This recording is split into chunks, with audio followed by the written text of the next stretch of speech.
I come in close, I'll just whisper. All right, guys. Welcome back to another episode of the Awkward Watersport Guys podcast. On today's show, we have a special guest and a really great topic because out of 150 plus episodes, we never talked about boat clubs, even though it's a huge part of our industry now. But we have with us Andy Sutter, owner of Freedom Boat Club in the Hampton Roads territory, which is the East Coast side of the U.S., and we're really happy to have you, Andy. Welcome to the show. Yeah, I'm really looking forward to being on today. Thanks for having me. Oh, my cat just got up here and I was going to started say, I think you photo grew bomb. a tail, Yeah. tail or something. It threw a tail, yeah. Unfortunately, my cat has been stuck in this office for a couple days, and he's attention. But anyways, Andy, welcome to the show. Well, we like to start out the show just kind of getting to know a little bit about you and how you got into the boat club business, or just the boat rental business, I guess. So take a few minutes to enlighten us. Yeah, well, I joined the Navy in 1988. I was stationed in Hampton Roads my entire career, retired in 2014. 2018, I had the opportunity to buy my own Freedom Boat Club franchise, and I went up to my wife and said, hey, what do you think about this boat club thing? And she said, you know everybody, you've been here forever. Let's go ahead and do it. So we high-fived. And then 7 years later, we have 350 memberships, 25 boats, 45 employees, and we have 3 Freedom Boat Club locations locally here in the Hampton Roads area. One in Portsmouth, one in Newport News, and one in Virginia Beach. I'm sorry, one in Portsmouth, Newport News, and Norfolk. Yeah. Can you, would you mind, so you started off with one location and, I'm not familiar with that area. So like how far apart are your actual locations? They're about, you can boat to each location. It takes probably about 45 to 50 minutes to boat to each location. Car driving depends on the traffic here in Hampton Roads. Everybody knows our tunnels. So, they're about 20 miles, 25 miles from each other as the crow flies. So let me ask you, was that decision based on like boat slip availability? Like, why don't you have just 25 boats all at one marina? Because of the population density, you have to put boat clubs near people. They want the convenience of being able to get in their car and go drive 10 or 15 minutes away to a marina that's close by and then go boating. I don't know if you're familiar with the Williamsburg area, but we had a location in Hampton, which was about a 35-40 minute drive. We couldn't sell memberships there. We moved it 20 miles closer to Williamsburg.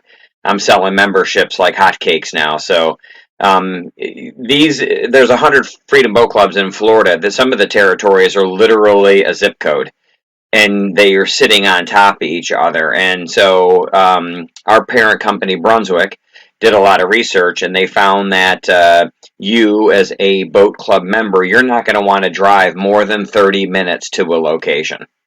You're just not going to join. It's too inconvenient for you. They want to have the convenience of being really close to the marina, having access to the boats, and then being able to go out. So does Brunswick find those locations for you, or is that incumbent upon you to find That's a great question. That's on us as the franchise owner. So we sign in a 5-year agreement with Brunswick on our franchise agreement, and then inside of our agreement, some of us have territories that we are required to develop one location per year. I did that, and now I have just the 3 locations, but I'm looking to add a 4th closer to Seaford, Virginia, next year. Hmm. Do they have? Do you mind walking us through the franchise agreement a little bit? Is there like liquidity requirements, like certain types of boats? Brunswick is a boat builder too, correct? Correct. So Brunswick owns Bayliner, Sea Ray, Mercury, Land and Sea. Yeah. So let's think pre-pandemic, right? Sea Ray sells boats. you guys are into water sports. You understand what I'm talking about. But there are a lot of people out there that unless they've been out on a boat with their grandfather on a lake sometime, the boat business wasn't growing their base, right? When you guys, if you go skiing or you go golfing, your parents take you, and then you turn into an adult. Now you have money and you go do that stuff. Well, boating, that wasn't happening. They weren't doing that a lot. So you want to go buy $100,000 Sea Ray, you buy it. You have to do everything on your own. So boat clubs really got popular in the fact that you can join a club. It's a shared asset model where you're sharing a boat with 8 to 10 different other people. And then you really enjoy the boat. And then after 2 years, I turn around and sell them. So if you come into the club and you're like, hey, Andy, it's been great, but I want to go out at night. You can't do it in the boat club. You buy a boat and go do that. So we buy a lot of our boats from Brunswick because they own Sea Ray, they own Bayliner. So it's a good way of getting a lot of people introduced to boating. And then Brunswick did a study, 1 in 5 people end up going on to purchase their own boat. Well, prior to the boat clubs, that wasn't happening. It wasn't 1 in 5. It was probably, I forget the number, I'm going to make something up so I sound smart, but like maybe 1 in 12, right? So now we have the ability to educate people when they come into the club. You get at least 4 hours of training. If you can't dock a boat after 4 hours of training, we send you home, you come back. When we sell you a boat, we'll do more training. If you buy a boat from us, we'll do your training. If you want to learn how to do maintenance on your boat, we'll do your training. So there's a lot of different aspects to the boat club that people don't realize. Also, your insurance, your personal property tax. I'm in Virginia, so you have to pay a lot in personal property tax here. Your trailer, your registration, your insurance, your dock fees, your storage. So our job, the boat club's job, it really is to educate the consumer on the cost of ownership. Now, we also what's the side of that, right? You have to share the boat with other members, but you're not paying $100,000 for a brand new Sea Ray, buying a depreciating asset, making a $700 a month payment. You know all the hassles that go into boat, your maintenance, right? We got a lot of female boaters now. We didn't have a lot of female boaters before. Why? Because of the maintenance. Unlimited free training. So there are a lot of huge benefits to being a boat club member. It's actually really the model, or at least the demographic, is they're not saying, hey, like, you want you to rent a boat. They're saying, like, instead of buying a boat, you join a boat club. And yeah, it's almost like a timeshare deal. I love the idea that Brunswick started the boat club. What a brilliant move to horizontally integrate their brand and basically come up with this massive lead gen. Getting these Brunswick didn't buy us. So they bought us recently. They didn't come up with the idea. The Freedom Boat Club was established in 1989 in Sarasota, Florida. 2009, I'm going to screw the dates up. John Giglio bought out his business partner and had this great idea on, it's the shared asset model. So timeshares, we don't like to use the word timeshare because you only get your time a certain time. Freedom Boat Club doesn't limit how many times you can use the boat. You can boat every single day as long as the boat is available. And when you join, you have international reciprocity. You can use it in France. You can use it in Spain. You can use it in Australia. You can use it in England. Use it all over the country as long as you have their local rules. 10% of our boats are always open to reciprocal members, reciprocity. Mm-hmm. We don't limit how many times you take the boat out at your own club. What we do monitor is how many reservations that you have to a certain boat at a time. So our commodity is the reservation. When you join the boat club, you get 4 rolling reservations. You use all 4, you get 1 back, right? You add 1, you take it back. Remember Netflix when they used to mail you movies and you used to put it in your DVD? You mail Netflix the DVD back and you got a new one? Same thing. You can use the boat club every day. If you have your reservations booked a week, 2 weeks ahead of time, and today it's 95 degrees here where I'm at, I have 8 boats available right here at this location. If you called earlier today before 1 o'clock and said, hey, what boat do you have available? We're going to send you out on a boat. Even if your reservations are already booked in advance, doesn't matter.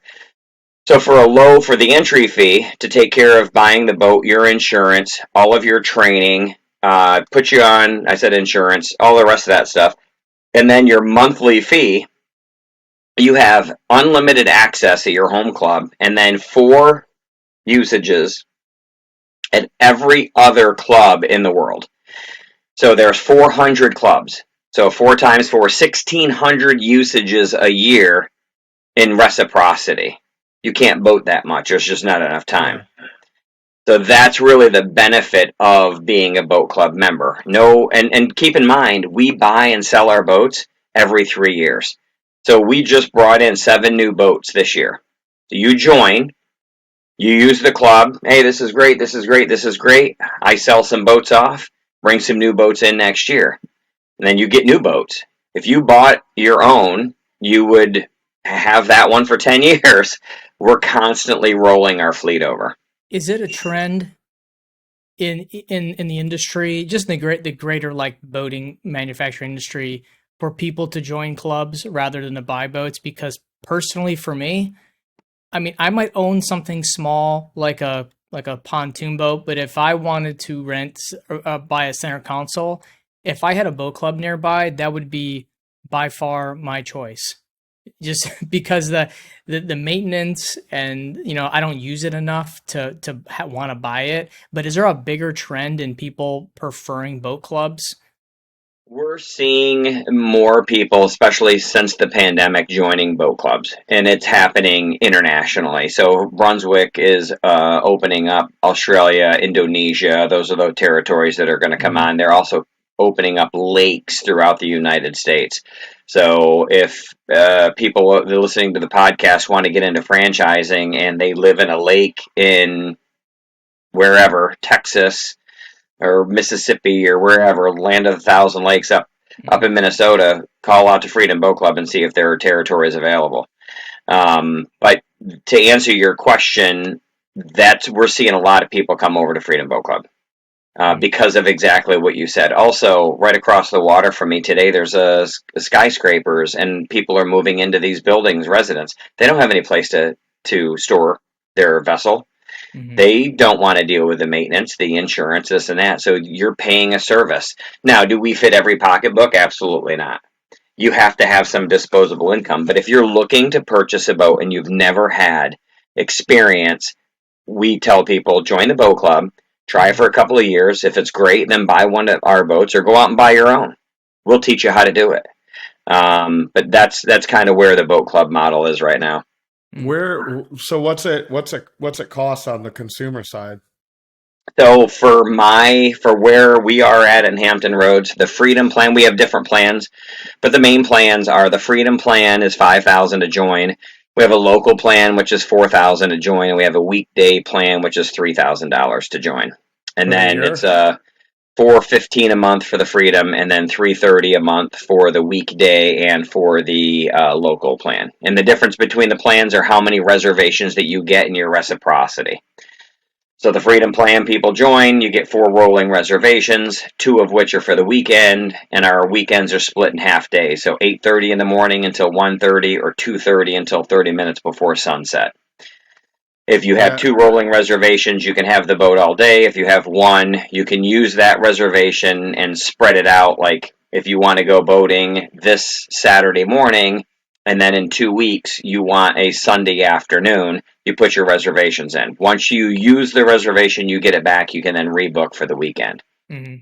So if you're getting, I'm assuming that being under the parent company of Brunswick, is there a requirement that you have to use Brunswick boats, or can you buy anything outside of there?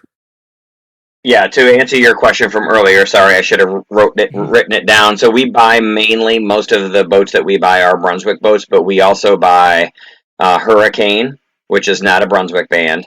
What is that? Godfrey, Hurricane, they got a couple of other ones.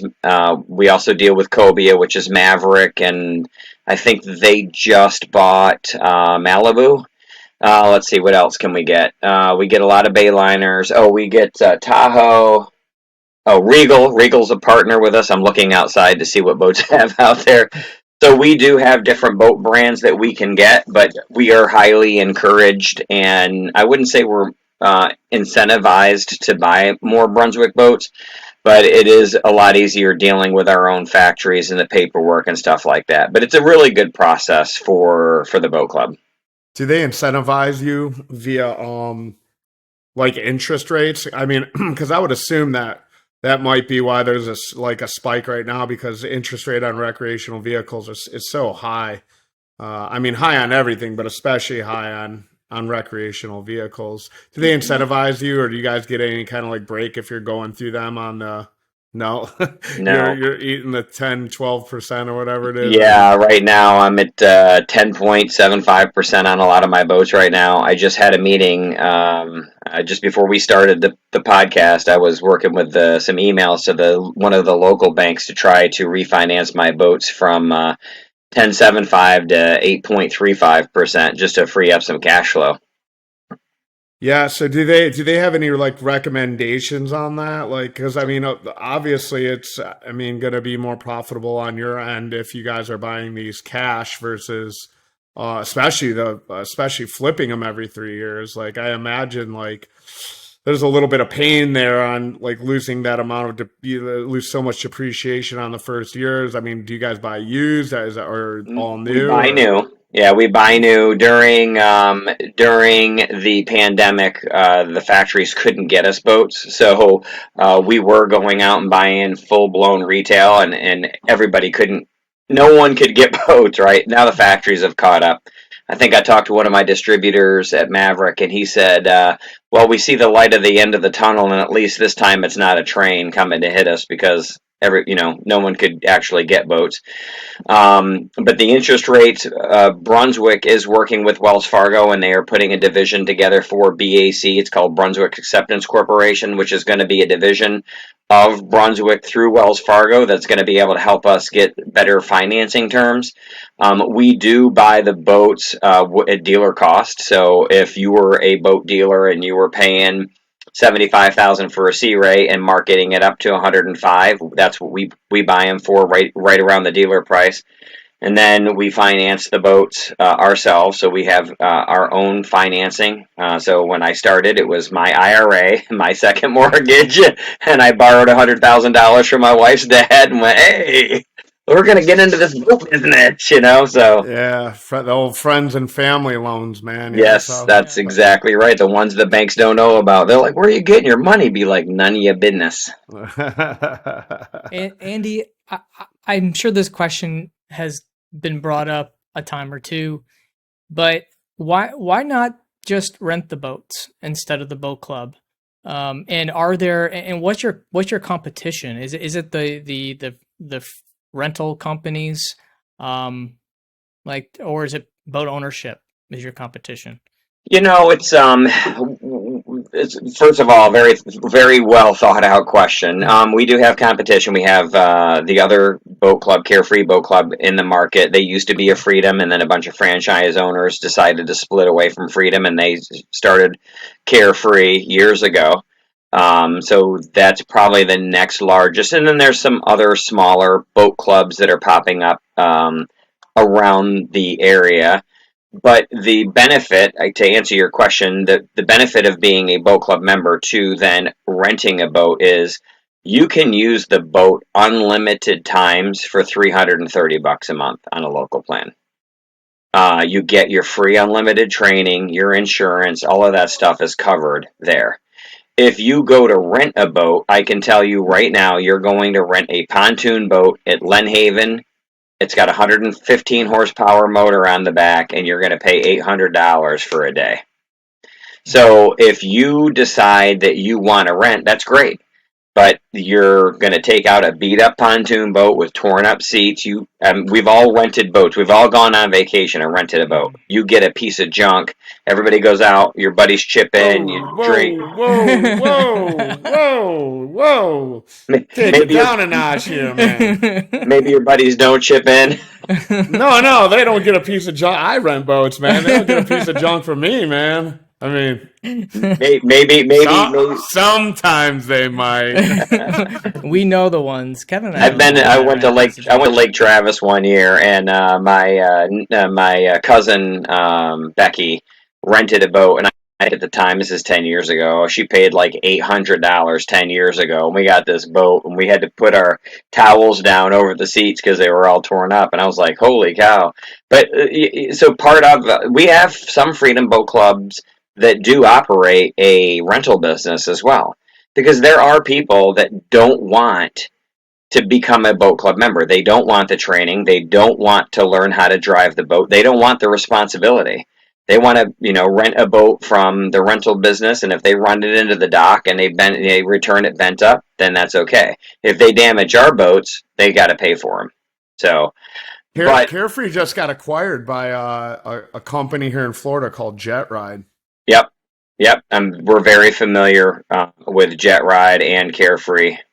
So Brunswick actually looked at buying Carefree prior to them buying Freedom Boat Club. And so we've been working with the people there. There's a lot of smart people at Brunswick. The head of Brunswick, David, and then business development was Brenna. And then I deal with Cecil and Lewis a lot through our channels to get up to them. I don't talk to those people often. I work with my FDM, which is Tim Martin, great guy. But we have a lot of support in the boat club business on the side of, we have a line. I mean, we work with Simrad, we work with Mercury. So if there's issues, we have lines of getting that stuff out there. But yeah, we're familiar with Carefree and Jet Ride and what their model is.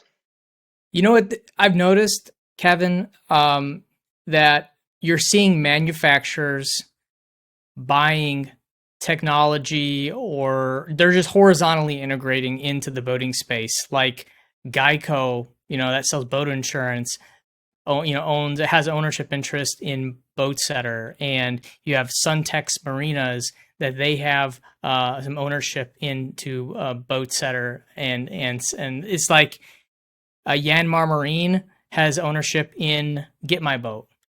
So these manufacturers are dipping their toes in tech and distribution so they can acquire customers. And I find this very fascinating. That is exactly what Brunswick is doing with Freedom Boat Club. I mean, before they bought us, I believe when my wife and I bought this franchise, we were club like 157. Again, I'm going to make a number up so I sound smart.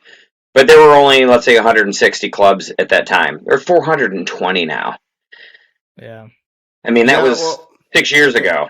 So it's just like when you look at all of these different pieces, from rental to the manufacturing to boat clubs to insurance to platforms.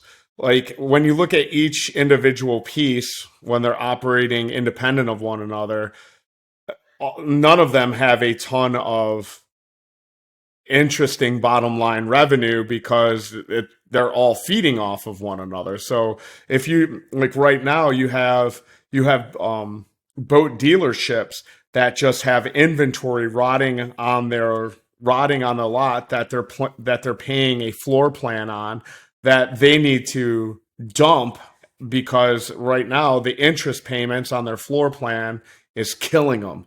When you look at the marina side, you have unused slips just sitting there, again, rotting because nothing's going out.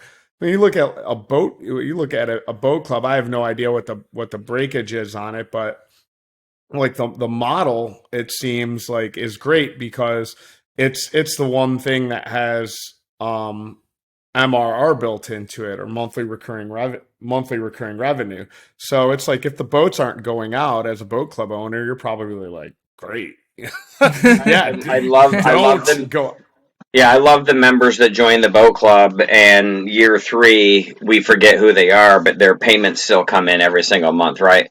But there's a lot of people that also they like to have the ability to go out 4 or 5 times a year, and so their upfront cost and now their monthly recurring revenue, their payment out is $330 a month. Well, listen, you're not buying a boat for $330 a month, sitting it in your driveway, doing the maintenance, launching it, cleaning it. Yeah.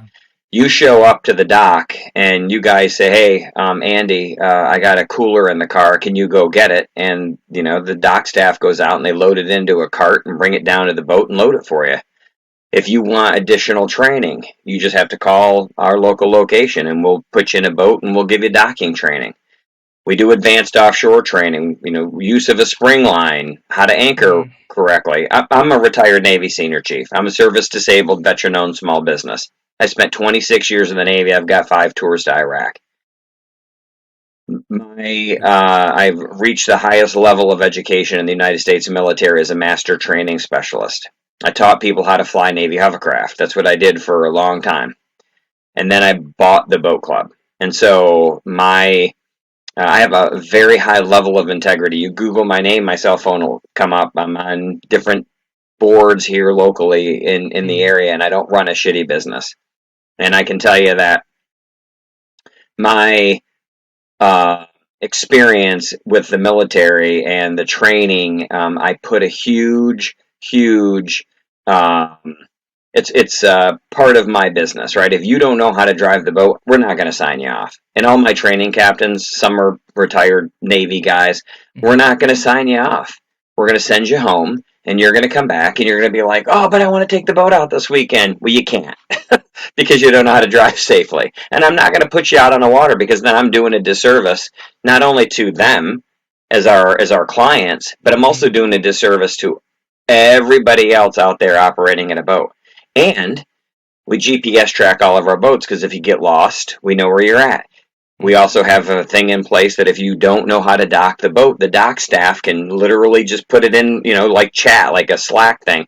"Hey, Andy Sutter came back and he didn't know how to drive the boat." And so we'll call him and say, "Hey, Mr. Sutter, you need to come back out for more docking training." "Oh, I'm good." "No, no, no, you don't understand. You got to come back for more docking training."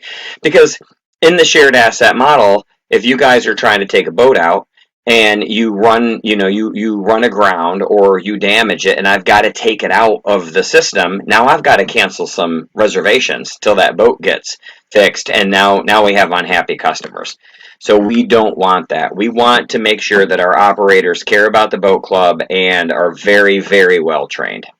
I would say this, like military training and running a boat rental business is like perfect because there's so many SOPs needed for safety, especially more so in the boat club, with training. But I think it's like the perfect business for someone retired military if they're really big in waking up early and maintenance and SOPs, like Yeah, because You ask know, there's my you so know who wife. loves many. it more than anyone on the planet is U.S. Coast Guard Auxiliary. Oh, I've never they love. seen. Yeah. I'm in this Facebook group, like captain and steward for Yeah, yeah. hire or something like this. Uninspected vet. No, it's uninspected No, this vessels. is a different one, Different man. one. Okay. Yeah, this is when people are looking for captains to hire, and I'm Andy. I'm all about safety. I was a parasail captain for 10 years before I opened up our rental business, and I also own TakeMyBoatTest.com, which is a NASBA approved boater safety course. I've seen it. Uh, yeah, right now we're just in Florida, but we're starting due diligence with boating law administrators across the country where boating is prevalent. Anyway, so I'm in all of these. I'm in like all of these discussions, and I watch these guys just go back and forth, like from U.S. Coast Guard Auxiliary to a 500-ton unlimited to guys that went to the Maritime Academy to OUPV 6-pack captain, and Yeah. they love to go back and forth, and they love to argue about titles and all this stuff. And sometimes it's just like like how do you properly tie. And in fact, we had a Facebook ad go out, and somebody was putting it together for Take My Boat Test. And then something, it was like from knot training. And I was like, nope, don't put that out there. We do not teach people how to tie knots on the online boaters education course. But I mean, these guys go deep, man. And it was funny. I was doing an instructor course, and this is more for the live instructor boater safety course, but I just kind of wanted to be there, be involved, see what they were doing. It was the first time I had ever dealt with U.S. Coast Guard Auxiliary. And, man, these guys are, holy God. Like, I thought getting inspection by just a regular U.S. Coast Guard was like, a little much. These guys, man, this guy had did some random test where he was going to time everybody on where these items would be and bring them back to the front of the classroom and X, Y, and Z. And I screwed it up but he picked me because I was sitting up front because I have bad hearing. And I'm like, don't pick me, And then he picked, it was a whole debacle, And then he was like, now we're going to pretend like you and this lady is your mother. And, hello, little boy. And I was like, look, dude, I was like, it's fine, man. Pick somebody else. Leave me alone. I don't want to be involved in your stuff. We're on a safe operation. I get all of the boater safety stuff, but man, those guys get super deep, and I mean they should be. I mean, at the end of the day, you can go buy a Sea-Doo Spark for $6,000 and just splash it in the water and just go ham. Yeah, over time, I think that we have watered down we have not put enough of an onus on taking responsibility of your boat and the persons on your boat. We've done the civilian population a disservice because they don't realize how frickin' dangerous it is to be out there boating, especially drinking and boating. I'm not saying that I haven't had a beer on a boat before, but you don't drink and drive a boat, and you don't go out there and act like a fool on the water because of the rules of the nautical road and things. And that's the reason why I'm so much making sure that my captains know that these people got to pass this training. We also have the Coast Guard Auxiliary come out every single year and re-inspect my boats every single year. So I check them, my ops guy checks them, our maintenance guy checks them, but then I have a Coast Guard Auxiliary and they go through every single one of my boats with a check sheet and make sure that we're not missing anything. Yeah, I think that's a really important step because a lot of boat rental operations don't even realize that that's something you can and probably should do, and it's free too, right? They come out there for free. It's free, and in Portsmouth, Virginia, where I'm currently located, just that way, I can walk there, is the Coast Guard's 5th District. They used to be in New York City. Portsmouth, Virginia is now their home. Their main base is that way. Can't walk there unless it's a 30-minute walk. The Coast Guard pulls our boats over like it's their job. They know what our boats look like because they train. It's a training thing for them. They train on our boats because we have all of our flares, the whistles, everything works, the registration's on there. And we train our members that when you come down here, you have to show your identification card to take the boat out. So they know they have the driver's license. So they don't have to cite anybody. It's great training for them. And so I want to make sure that we run a good business. So we go through that arduous process every spring, having every single one of our boats inspected. Do they have to have, you're in Virginia, right? Yes, sir. I'm sorry. That's what I thought. I have been to Williamsburg years and years ago, but you'll have to correct me because I've looked at so many different state boating laws in the last few months. But do you guys have mandatory boater education in Virginia? You have to have your NASBLA boater safety card on hand before we can train you. And so when you show up, we take a picture of your driver's license, your boater safety card, copy of your agreement. It goes into our system, our reservation system. So then when you show up, you show your ID card.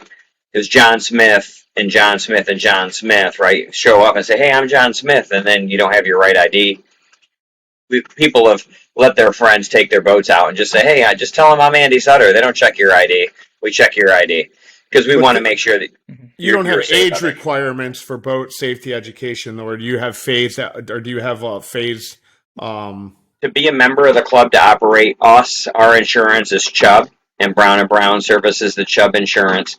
It's 21, and then I think it's 16 to be able to operate in Virginia.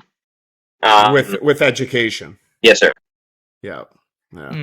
I was just looking it up, and I got a screen on the other side. I was like, because we've been going from like state to state, and every state has different age requirements or mandatory boating safety for certain ages, and then for certain equipment. Like Hawaii is like PWC only. They want that you to have boaters education, and then every year they're constantly changing. Yeah, I just wish we would just. It's not going to be perfect for everybody, but we can probably get 80% of it. Call it one law, and all the states do one thing. Yeah, I agree. Everybody has to have boaters education. Yeah. Everybody, if you want to drive a boat, I think that's a fantastic idea. It also really fits my business model. So, Andy, we're coming to the end here, and do you have any thoughts or comments that you'd like to give our listeners about running a boat club, or just like transitioning? I mean, first of all, appreciate your service. Thank you. Yeah, but thank you for that, man. We made a post on our Facebook group not so long ago about transitioning from a career into water sports or boat rentals, and what advice would you give someone that's looking to maybe retire from their current job, or they're just looking for a change? Like what stuck out the most to you with that transition? I got one piece of advice from a gentleman by the name of Barry Slade at Freedom Boat Club, and he told me to follow the business model. I'm a retired Navy senior chief and 26 years in service. I'm really good at following directions. So if they tell you these are the directions, don't waver from the directions. Buy the boat club, buy 4 boats, sell X amount of memberships, and rinse and repeat until you get to a point where you're getting enough monthly recurring revenue to be able to pay your bills, and then you can tinker around with the business model. But Freedom didn't become the world's oldest and largest boat club because they don't have a good program. They have a great program. They really care from top on down. From my experience in the boat club now, starting halfway through season 7, it's a great opportunity for boat clubs. Also, franchising is a great opportunity for veterans getting out of the military. And if you guys ever get anybody calling you and go, "Hey, I listened to the podcast. Can you put me in touch with Andy?" Absolutely. I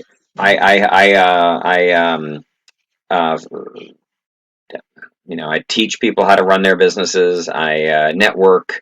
I help other Freedom Boat Clubs strategize on their businesses. I know my business really well, especially veterans getting out. I hire veterans, so I try to do a lot with veterans here because you don't realize you spent 26 years in the Navy and then you're institutionalized. And one of the guys that working here with us now, my buddy, he came into my office one day. He goes, "Dude, I'm freaking out."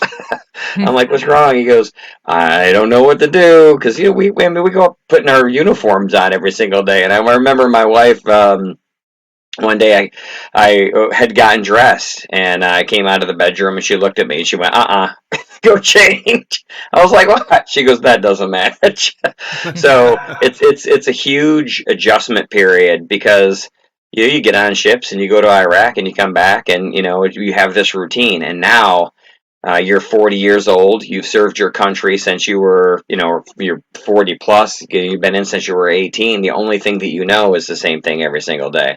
And so there is a huge adjustment period for veterans getting out. And I don't know that a lot of the civilian population understand that. Things that we've seen, the places that we've gone, friends that we've lost. It's difficult on a lot of people coming back. So I have more empathy for our military brethren. Just because of that. Andy, that's awesome, man. Andy, are you going to be coming to our conference in St. Augustine in October? Email me, send me an invite. I'm happy to come down. Yeah. Well, it's really great.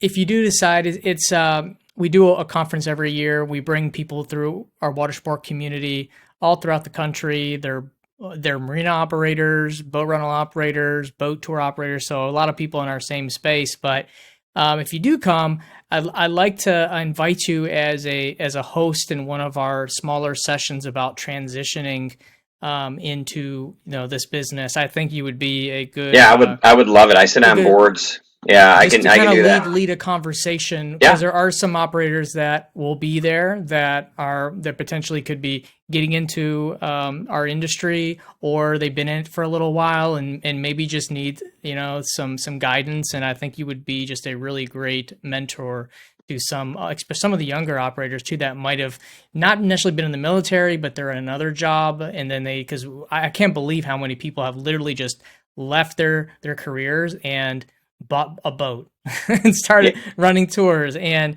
it's really nice to have someone that can guide them. But I'm happy to do it. Cool. Well, hey Andy, thank you for joining us. But before we get off, everybody, I do got to make a quick announcement. I tried everything under the sun to get Nick Carade and Brian Raywinkle from FWC.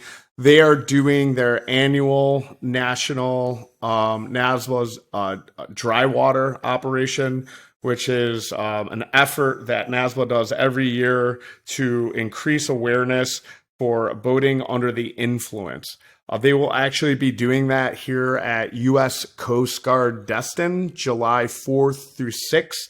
There will also be a heightened presence or heightened enforcement weekend. So they do these all around the country, and we're lucky enough to have them here this weekend. So I just want to put that out to our local listeners and community. It will be a media event. I will be there. John Stevens from Luther's and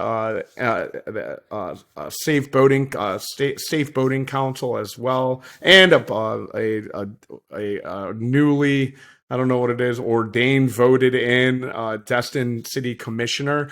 But I highly, highly, highly suggest that if you guys are in our industry and you're not even here locally, but definitely if you are, stop by U.S. Coast Guard Destin, get some information about how we can continue to keep our water safe.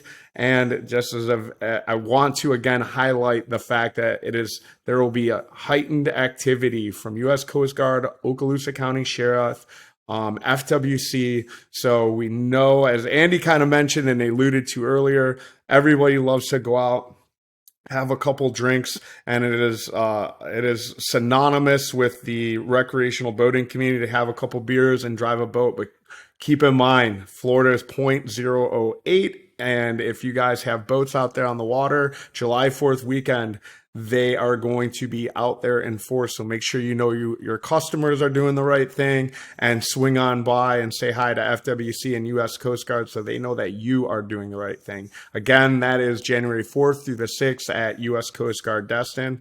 And we look forward to rubbing some elbows with some of you guys operators out there that we know are listening to the show. Andy, brother, thank you so much for joining us, man. And we would love to see you. The event is October 21st and 22nd in St. Augustine, Florida at the Guy Harvey Resort. Tickets are selling out super fast. If you guys want to come and talk marketing, operations, best practices, and how you can take your business to the next level or make your operations more safe, we're going to have a bunch of guys just like Andy here who are authorities in the industry, having great conversations and networking, and then maybe even having a couple drinks ourselves, but not behind the wheel of a boat or a car. So Andy, thanks again for joining us. How can they I'm sorry, Greg, you wanted to watersportpodcast.com. That's watersportspod.com. And we have less than 20 tickets left. We're selling. Oh my God, man. This will definitely be the fastest sellout that we've ever had. And we're super excited about it. We might have to bump the numbers up. We got to look through fire code and see how many people we can have. Let's bump the numbers. Let's bump the numbers. Hey, Andy, if anybody wants to get a hold of you, how can they reach you? It's 757-615-3783. It's my cell phone number. Boom. There you I go. love that, man. If you guys want a new friend, A Sutter, yeah, A Sutter at freedomboatclub.com is probably the best way, because I don't know how many spam calls I get. I just let it go to voicemail. So Yeah. Same. Well, Awesome, enjoyed Andy. it. Thanks for all right, having guys. me. I appreciate it. Have a great day. Take Bye. care. Bye-bye.